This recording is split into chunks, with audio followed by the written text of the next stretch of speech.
Good evening friends and my dear students, welcome to our channel.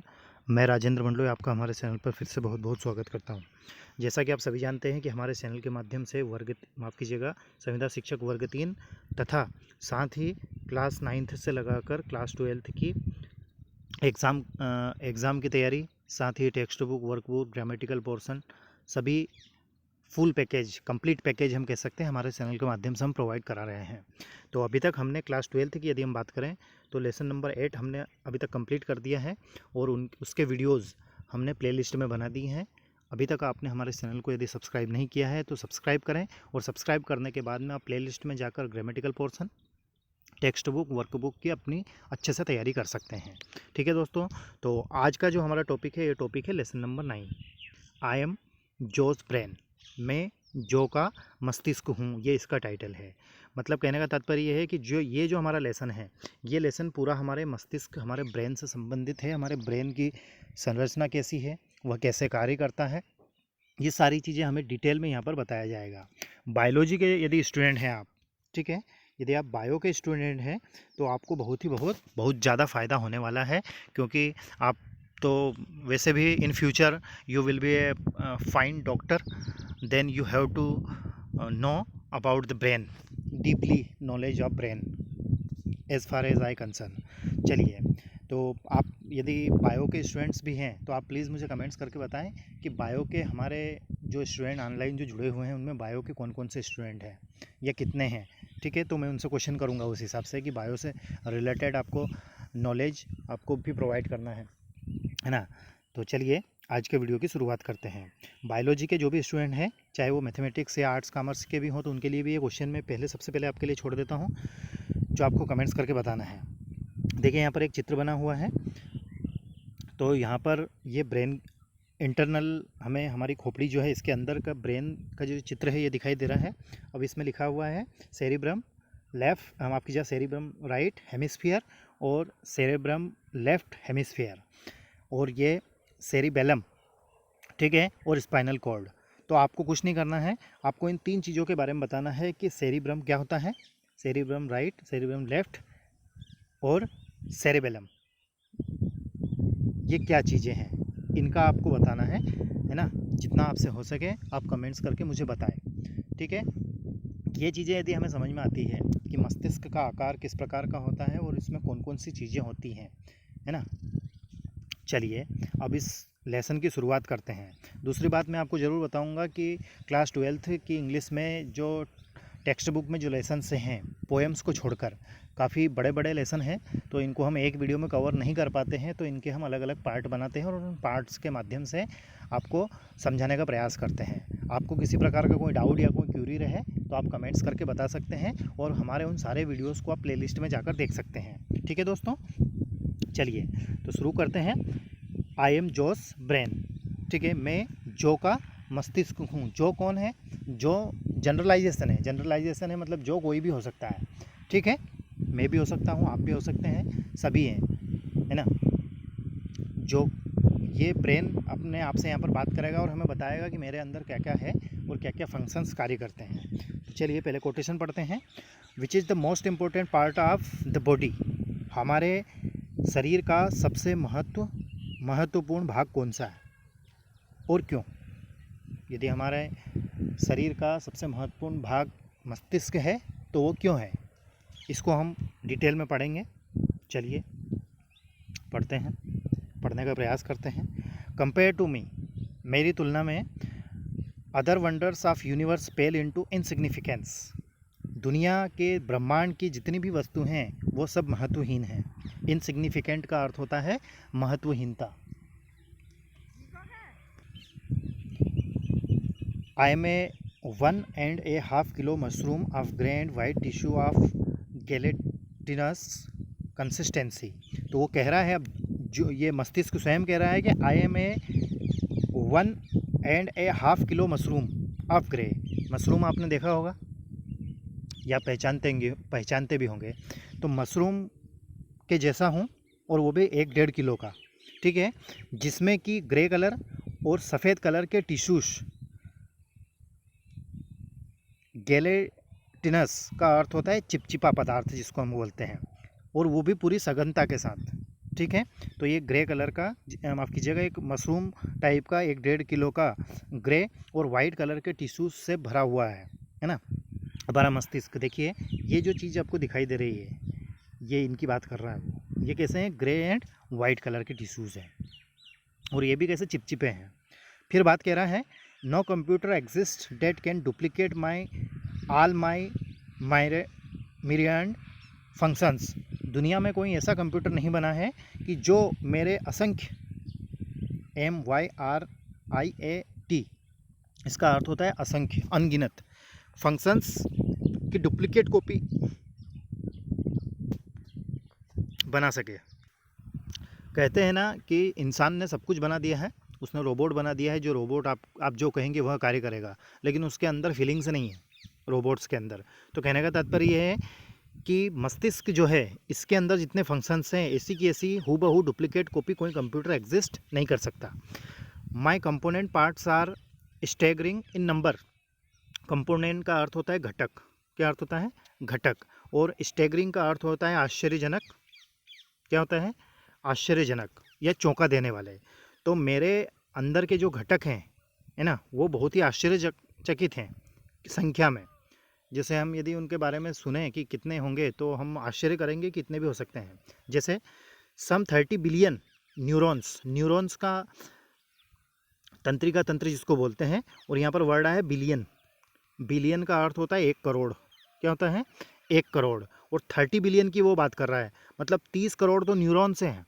And 5 to 10 times that numbers of glial cells, और इससे भी 5 से 10 गुना ज़्यादा क्या है, ग्लायल सेल्स हैं हमारे मस्तिष्क के अंदर। अनबिलीवेबल, जिसको हम मैं तो सोच भी नहीं सकता कि इतने होंगे।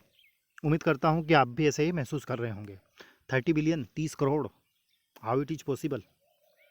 And all this fitted into the crown of A size 7 head. और ये सब कैसे फिट हैं, जैसे हमारे सिर पर मान लीजिए गोल राउंड हेड जिसको हम बोलते हैं, ये एक के ऊपर एक, एक के ऊपर एक 7 हेड हम रख दें, टोपी जिसको हम बोलते हैं, उस प्रकार से क्राउन, मतलब क्राउन किसको कह सकते हैं हम, जो राजा महाराजा अपने सिर पर पहनते हैं, रानियाँ राजकुमारियाँ पहनती हैं, उसको क्या बोलते हैं, क्राउन। ओके, आप समझ लेना है ना। मुझे याद नहीं आ रहा है कि क्राउन का अर्थ क्या होता है, मुकुट जिसको बोलते हैं। ओके, मुकुट याद आ गया। आई एम जोस ब्रेन, मैं जॉन का ब्रेन हूँ, मतलब मैं जॉन का ब्रेन हूँ, और मेरा जो स्ट्रक्चर है वो इस प्रकार का है। आगे है, but I am not just a part of जो, परंतु मैं जो का कोई हिस्सा नहीं हूँ। आई एम जो, मैं जो ही हूँ। हिज पर्सनालिटी, जो की बात कर रहा है वो, अब उसका व्यक्तित्व, हिज रिएक्शन, उसकी प्रतिक्रियाएं, हिज मेंटल कैपेसिटी, उसकी मानसिक क्षमता। He thinks that he hears with his year, जो सोचता है कि वह अपने कानों से सुनता है। टेस्ट विथ हिज टंग, और अपनी जिह्वा से स्वाद लेता है। फील्स विथ हिज फिंगर्स, उसकी उंगलियों से महसूस करता है। All this things happen inside of me, परंतु ये सब मेरे अंदर होती है। कैसे होती है, जैसे मान लीजिए कि मेरे पैर के अंगूठे में या पैर की उंगली में मुझे चोट लगी है, तो ये उंगलियों को कुछ महसूस नहीं हो रहा है, ये यहाँ से डायरेक्ट न्यूरॉन्स के थ्रू जो सिग्नल जा रहा है वो ब्रेन में जा रहा है, और वो फिर हमें सिग्नल देता है कि भैया तुम्हारे पैर में चोट लगी है, ऐसा ये कह रहा है। आगे है, ears tongue fingers merely gather information. Merely का अर्थ होता है मात्र, है ना। तो वो कह रहा है कि कान, जीभ, उंगलियां, ये मात्र जानकारियाँ इकट्ठी करती है। आई टेल हिम, और मैं फिर उसे बताता हूँ, व्हेन ही इज सिक, कि वो जब बीमार होता है। व्हेन ही इज हंग्री, जब उसे भूख लगती है। आई गवर्न हिज अर्ग, हिज मूड्स एवरी टाइम, और फिर मैं उसकी इच्छा, है ना, अर्ग का अर्थ होता है तीव्र इच्छा, है ना, लालसा, इसका अर्थ लालसा भी होता है, URGE, अर्ज का अर्थ होता है लालसा, तीव्र इच्छा। हिज मूड्स, मूड का अर्थ होता है मनोदशा। क्या अर्थ होता है, अपन कहते हैं ना कि यार आज मेरा मूड नहीं है स्कूल जाने का, और आज मेरा मूड स्कूल जाने का भी अगर हो तो इंग्लिश का पीरियड लेने का मेरा मूड नहीं है, ऐसा जनरली हम स्कूल में अपने फ्रेंड सर्कल में बातें करते हैं। तो मूड का अर्थ होता है मनोदशा। तो कह रहा है, लेकिन मैं उम्मीद करता हूँ कि आप ऐसा नहीं सोचते होंगे, आप इंग्लिश का पीरियड तो बिल्कुल लेने की सोचते ही नहीं होंगे। ओके, एवरीथिंग इवन व्हेन, ये तो ऐसे ही बात कर रहा हूँ मैं, मुझे पता है कि आप पढ़ने वाले स्टूडेंट हैं। Even when he is asleep I continue to handle traffic that would swamp all the world's telephone exchanges. अब देखिए यहाँ पर क्या कह रहा है, even when he is asleep, जब जो सोया हुआ रहता है, I continue to handle traffic, उस समय भी मैं जागता रहता हूँ और बहुत सारी जानकारियों को या जो भी इंफॉर्मेशन मेरे अंदर बहुत सारी चीज़ें चलती रहती है। That would swamp all the world's telephone exchanges, और इतनी सारी जानकारियाँ कि वो पूरी दुनिया की टेलीफोन एक्सचेंज को डुबो सकती है ना। स्वयं पर 2 नंबर डाला हुआ है, एंड एक्सट्रीमली, माफ़ कीजिएगा, to make somebody have more of something than they can deal with. ठीक है, तो मतलब कहने का तात्पर्य है कि जो सोया रहता है लेकिन उसके मस्तिष्क में बहुत सारी चीज़ें फिर भी चलती रहती हैं। The amount of information flooding in on जो from outside is staggering. The amount of information flooding, flood का अर्थ होता है बाढ़ आना, मस्तिष्क के अंदर बाहर से इतनी सारी जानकारी आती हैं जो जैसे कि कोई बाढ़ आई हो, और वो भी इतनी कि हमें आश्चर्य होता है, आश्चर्यचकित कर देने वाली होती है। How can I cope with it all. Cope का अर्थ होता है सामंजस्य बैठाना या सामना करना। मैं किस प्रकार से उन जानकारियों का सामना करता हूँगा। मैं मतलब कौन है, ब्रेन है, जो का ब्रेन है। I simply selected what is important, और उन बहुत सारी जानकारियों में से मैं फिर सिलेक्ट करता हूँ कि क्या महत्वपूर्ण है। एंड जो इग्नोर्स द रेस्ट, और बाकी को जो फिर इग्नोर कर देता है।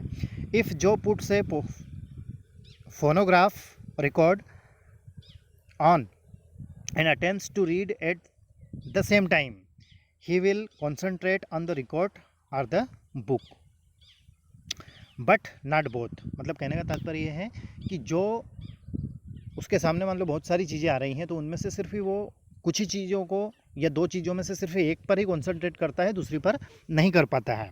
एक छोटा सा उदाहरण दूंगा मैं आपको।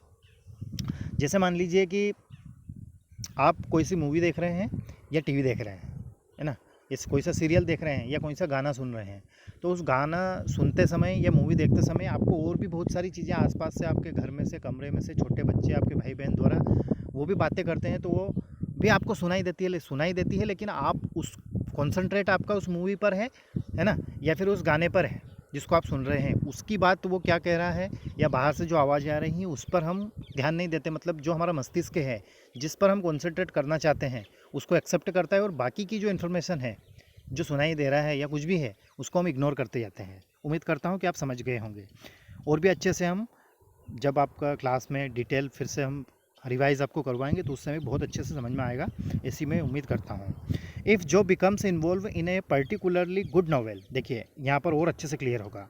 यदि जो कोई महत्वपूर्ण उपन्यास पढ़ रहा है, he should not be surprised, वह उसे आश्चर्यचकित नहीं होना चाहिए।